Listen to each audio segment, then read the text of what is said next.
the discussion. Okay, great. We're live on both. So, so as you guys already know, today's discussion is going to be around uh, just gender dysphoria. That's what we're going to talk about today.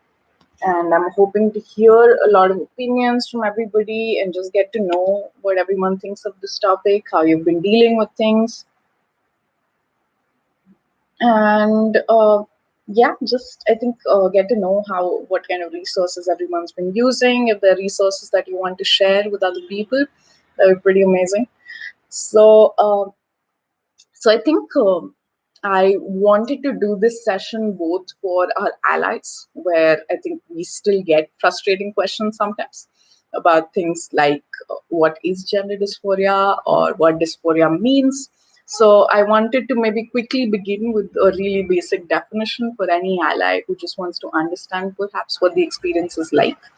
And if there's any trans individual who's here and who is listening, please do jump in and share your definitions in the comments as well. But just to begin with a really basic definition, dysphoria just means the experience of an immense amount of distress because our biological sex and gender don't match. And that leads to an immense amount of distress for it can be an intersex person, it can be a trans person, it can be a non-binary individual, and uh, and that causes a lot of struggle for someone. And so that's basically the broad definition of it. The It's obviously incredibly difficult for something like this for mm, yeah, for anyone really to put together a definition of gender dysphoria or explain what the experience is like. That's really really hard to do. And it's a lot of distress. So I don't really want to get into the details of uh, how dysphoria is caused, because I think I'm a little worried that that in itself may be distressing content for some of our viewers today. But broadly, it's a good idea to always affirm the identity that someone wants. So if that person doesn't is moving away, is transitioning away from a particular identity, then yeah, then it's a really good idea to make sure that you're affirming and supporting that transition. And if you're not supporting that transition, or if you're in some way negating that, then that in itself causes dysphoria, right? Because that negation is always happening due to social structures, that negation is always happening through other people around them. Most individuals have a hard time explaining the transition to their family. So, so that's something that becomes, something that's really difficult.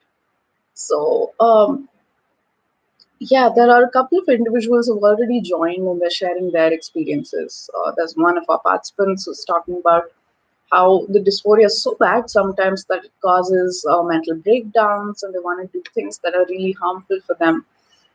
And yeah, and it's also confusing, I guess, to also figure out how to support anyone else through something like this. So I think for both individuals, I want to make sure that you remember that please keep affirming your identity. Make sure that your chosen family, the people around you who know about your identity, who are clear about your identity, are people who are always willing to support you. And even if it's confusing for other people around you, or they are taking a while to understand the concept, understand your transition, it's always still okay for you to keep making sure that you're affirming your identity, you're continually making sure that there's a community of people who are there supporting you and your identity. And all of these things, these strategies are really important for you to take care of yourself, right? And most importantly, you need to remember that whatever identity you're choosing, that is an identity that people around you will support. You will find safe spaces for it, and you can be that person. So I think, yeah, that's just super important to remember, right? In the midst of us, I think, questioning our body image, questioning if we'll fit that ideal or not, and and so many trans individuals around me take a lot of very difficult measures to just make sure that dysphoria doesn't happen. There's a person who's talking about binders, and how that's something that can be really painful. But I think, yeah, like, imagine that the emotional distress is so much sometimes that it's okay for someone to experience that much physical pain that something like a binder can cause. And but I think I also want to perhaps put in a note of caution that if you're experiencing a lot of physical pain, do make keep making sure that you have trans-friendly medical resources around you as well, in case there is anything that's troubling or problematic. And there will always be other individuals in the city who can help you compile these resources.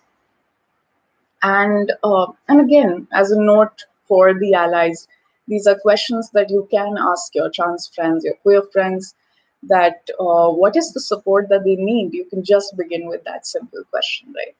And you can help make sure that if there are a lot of people conflating their old identity or the self that they have left behind with who they are now, and you can be a person who can affirm them in the present and let them know what things are really like, or what is something that you want to help them out with, help them believe. So, yeah, I think that's sort of broadly what I wanted to make sure that I begin with affirming. Um, there's some really great questions that are already coming in, so I want to quickly respond to some of that as well. Um, so, yeah, so okay. There's a parent here who's asking us that most children go through a phase. Boys play with dolls, girls act like tomboys. How do you know if it's deeper than that typical phase? Um, I don't think there's any reason to interpret a particular phase, but it's a good idea to have keep having conversations with your child, right? Like, know what your child is thinking or feeling, and it's okay if your child takes some time to affirm their identity or understand their identity. I mean, I think we keep doing that even as adults, right? And that's not just true with a gender identity, but with all different kinds of identities.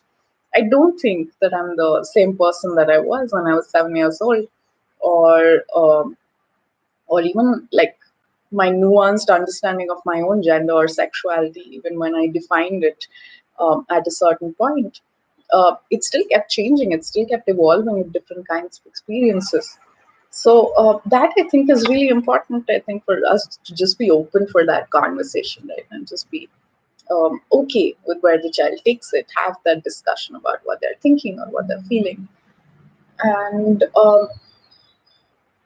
yeah, wow, there's some amazing questions coming in about how can we help someone else. There's someone who's helping their significant other in their transition, and how does someone act on their feelings of gender identity confusion?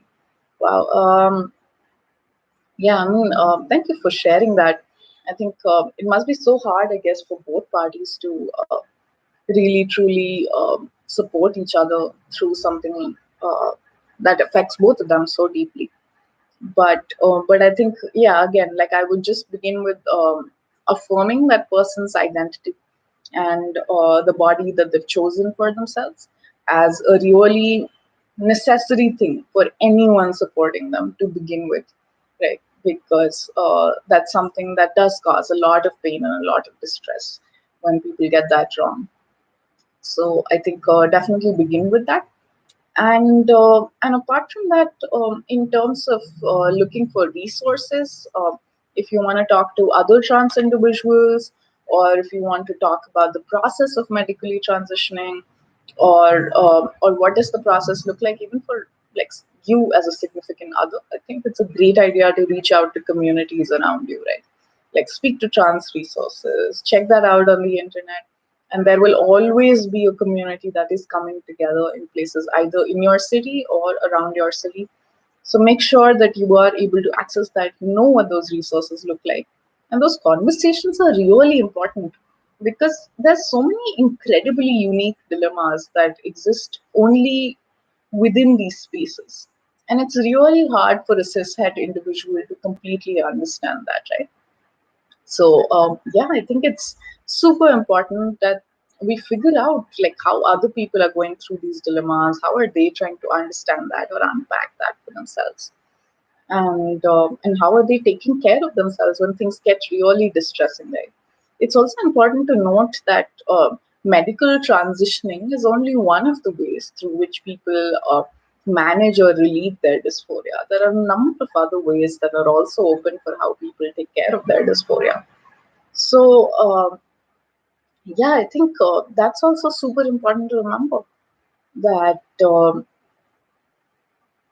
there are a lot of people who manage their dysphoria in a bunch of different ways, and non-medical transitioning is only one of them. So it's a good idea to figure out the unique strategies that people are adopting as much as the unique dilemmas. Yeah, and I'm just quickly looking at some other questions who are coming in. Um, there's someone who's asking what would be the kind of advice that you would give to closeted trans people. Firstly, again, thanks for sharing that. I'm so glad that you find this a safe enough space. Um, I think sometimes we hurry the process of coming out, even when we're not ready. Like, I would want to strongly make sure that you have some resources around you, and there are some people who will be willing to support you through that process when you are ready to come out. Make sure that your coming out involves that there are some safe spaces. Reach out to maybe some community members in the city. If there's a friend whom you feel will understand that experience better, then maybe speak to that friend first. And yeah, and apart from that, just begin by having that conversation about who you are with a great sense of confidence in your own identity, because sadly, during the process of coming out, there are probably going to be a lot of difficult questions and painful questions. And and I think for families and for significant others, it often also becomes a process mm, of loss, I guess. And and I realized that I think for someone transitioning, it's a very complicated balance, right? To keep affirming who we are, but also be empathetic to what people around us are processing it as. So, so I think it's super important that you have a resource that makes sure that that's helping you out through this time and helping you manage all these really complicated emotions. So, yeah, so just make sure that you have all of that if you're considering coming out now. And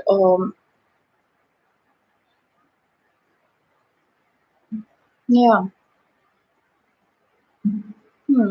There are also some great individuals here in our community who are offering their own solutions for what helps them with dysphoria.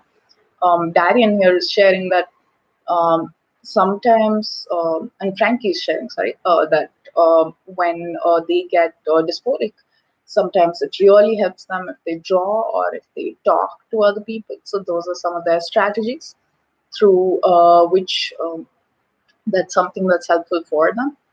And wow, and there are some people who recently sort of come to that realization that they're trans. So that's something that they're processing for themselves. And apart from that, yeah, I think those conversations really help in grounding. I think general grounding strategies, which is something that I keep talking about in almost every conversation, but it's really important that you make sure there are ways through which you stay connected to your body and who you are, whether that's through breathing, whether that's through some sensory exercises, such as rubbing your hands or having clay, naughty shawls around you, like knitwear, and and apart from that, have some exercises through which you can focus your senses on different things.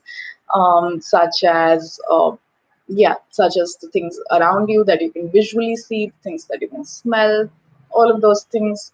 So make sure that you have some of these things for moments where you're getting overwhelmed or really distressed. Do a body check-in with yourself if you want, with the parts of your body, of course, that you feel comfortable with. But yeah, but these are some things that you can do if you're feeling really, really overwhelmed or distressed. Know what you can, how you can take care of your own anxiety, or if you're feeling particularly melancholic, who can you reach out to? These are really important resources, right? We in fact we built plan a safety plan on Wysa, which you can locate under the SOS feature. So so you can always list, I think, really important things that you can just like sort of look back at if you're feeling really overwhelmed and you don't know what kind of resources you can access. So just make sure that you keep listing your things there, keep updating it for yourself, and keep accessing it, so that that's something that you can hold on to even when things get really hard. And yeah, hmm. And wow, there's such great conversation that I feel like just happens within our community here. So there's Magic who's talking to another individual about how sometimes Katie was talking about how it's hard to have this conversation with children, and Magic's talking about the fact that usually kids actually understand things even when you put it really bluntly, because simple words can open really huge doors to complex ideas, which is a great parenting tip in a situation like this.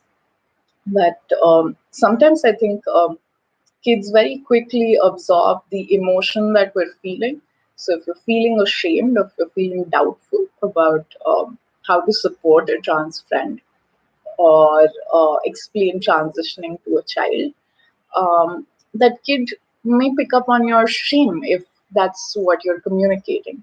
But if you're just communicating acceptance, and if you're just communicating affirmation, the kid will also pick up on that. And for them, the world consists of a lot more magic. They are significantly more broad minded, and sometimes they will surprise you with how quickly they figure out ways to put it in their own words. So trust your children and make sure that the emotion that you're communicating is of acceptance, right? So if you're doing that, then the child will pick up on that and will understand that that's something that you want to make sure that you want to have in your household for your friends who are going through this right now. Um, yeah. Um, so again, some dysphoria strategies that are coming now from the community. There's Omarta, there's Darian who are sharing that gender affirming nicknames really help them. So that's a great way to affirm something like this, their new identity. So gender affirming nicknames are something that are really, really useful. And female pet names apparently are also really useful. So I guess that in some way feels like a really strong affirmation of that identity. And yeah, and wow, that's super cool. That's a great idea actually. So I guess there are small things like this which really help. There's another friend of ours who's asking for some tips on binding. I'm probably not the best authority for that, but I definitely urge out to reach out to your community and speak to other people who do wear binders on a regular basis, because there are a lot of unique ways in which people manage the pain that sometimes binding causes. So yeah, great idea to, I think, just speak to other individuals in binding. I don't think I want to comment on something that I'm not super sure about. But thanks again so much for asking. Um, hmm. There's again just I think I'm just gonna keep sharing beautiful resources that are coming out in the comments right now. So there's another individual who's sharing that simple things like their girlfriend calling them their boyfriend, and not calling them by their dad name, obviously, really, really helps. So just affirm the gender, affirm the identity, affirm the name that that person has chosen for themselves, right? Those are super important things to just begin with, and really easy things for people to do as allies. So if there are any allies that are watching, make sure that you're doing just these basic things to begin with. You will not realize what a huge difference you're making to that person's self-confidence, to the relationship that you share with that person. All of these things will improve if you can just do these basic, very basic things of affirmation. And yeah, but I think beyond that, for my trans friends today, like just make sure that you are emotionally taking care of yourself, especially through this transition process, right? Like there will be a lot of people around you who want to help you and support you, but maybe it'll be difficult for them to understand exactly how much pain or distress you're in. You know that. So make sure that you have strategies for your dysphoria. Make sure that you have strategies for just taking care of yourself, whether it's trans friendly medical resources. If you feel like you need to reach out for mental health support, then know the resources in your city. You can obviously always speak to us at Wysa.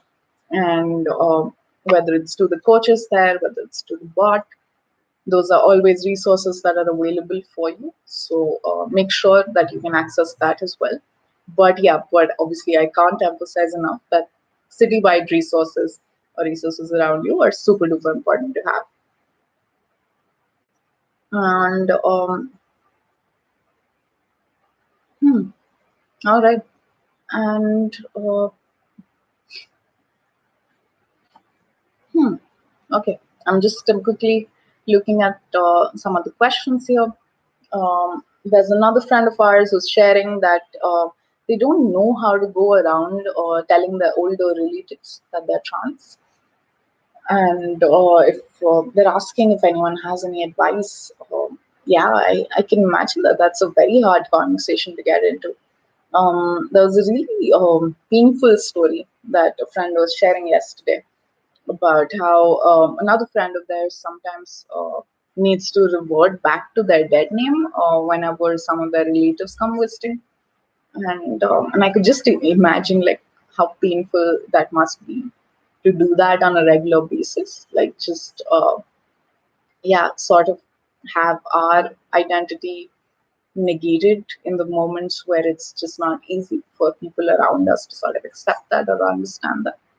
So, yeah, I think if it's important for your mental health, the people who already know in your family about your identity, maybe that they might be a good bridge to begin that conversation with other people. And I think regardless of age, right? I think the same logic applies for children. That the way in which we have the conversation, or if there are proud allies around you, those really help. And if you're feeling proud and confident about your identity, that gets communicated. So if you're beginning a conversation, remember that those are things that you can do for yourself, and you can make sure that that at least you begin the conversation on a note of pride, and on a note where you're feeling really strong and clear about who you are. So make sure that you're doing that for yourself, and you will find people who will support you. So yeah, I think that's super duper important. There are also questions actually that people sent us on our app about this. So that's also something that I wanted to just share with you guys a little bit and maybe discuss that and see what those questions are looking like.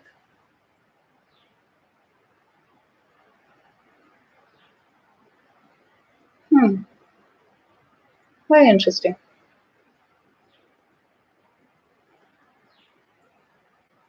Very cool. So, so there are some individuals here who are sharing um, that they're asking that is it possible that a person doesn't know their gender orientation? And yeah, I think that's of course like Similar to the first question that we answered, it's incredibly possible, and that we're still figuring out what our orientation is, whether towards our gender or our sexuality. I think that's an ongoing process, and I don't think you should hurry yourself in any sort of identification. So if if you're unclear about it, make sure that you're reading up on queer resources, queer history, and finding out as much information as possible. And take your time to go through your own experiences, because it does take time, I think, for everyone to keep figuring it out. Because we're surrounded by so much cis het information, right? That it becomes really hard and really sometimes very difficult to access even representation of what a trans life or what a queer life looks like. So, so it's super duper important that you keep doing that for yourself, and take your time in defining yourself. Don't hurry it up, because it's easier for people around you once you have defined yourself. So yeah, that probably is something that I've realized for myself, and that's been a good realization. Yeah. And yeah, and again, thanks so much, guys. Like, just today's discussion within the community, both on Insta and YouTube, has been so beautiful, and it's just making me realize, like, so many people now within the Wysa community are helping each other out, are yeah, just supporting each other in different ways. And yeah, and that's what I really, really love about us as a community. So thanks so much for sharing your tips, your suggestions, your strategies today. And yeah, and it's been a super great discussion for me today, at least. So thanks again for joining us. And yeah, I'm still blown away. Like, every time I'm just looking at the screen, I'm looking at all these wonderful comments that people have for each other. So I think that's going to start making me a little emotional. So thanks again for today, and I will see you soon.